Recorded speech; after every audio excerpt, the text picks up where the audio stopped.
کہ جو آج کے یزید کو نہ پہچان پایا اس نے کربلا سے کوئی درس نہیں لیا۔ عزیزان محترم، کربلا تاریخی جھڑکوں میں گھوم کر یا لیتنی کہہ کر اٹھ کر اپنی زندگی گزارنے کا نام نہیں ہے۔ کربلا وقت کے یزید کو للکارنے کا نام ہے۔ کربلا وقت کے اس فرعونیت کے نظام کو پہچاننے کا نظام ہے۔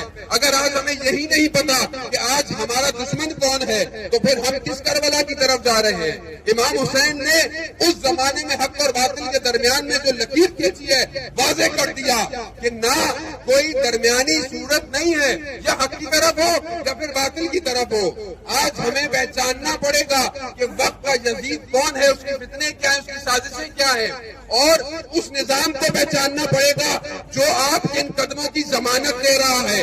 اگر آیت اللہ سستانی کا فتویٰ نہ ہوتا کہ داعش کو نکال کر ملک سے باہر پھینک دو، میں اور آپ کی نسلیں یہ زیارت نہیں کر سکتی تھی۔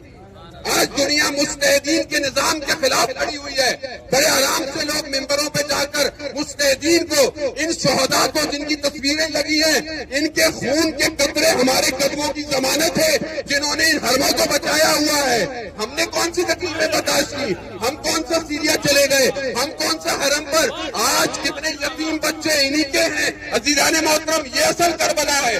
آج مجتہدین کا خوف، علماء کا خوف، نظام کا خوف۔ آج آپ دیکھیں عراق، ایران، سیریا، لبنان، یہ اتنے کلومیٹر کی ایک حکومت ہے کہ دنیا کا سپر پاور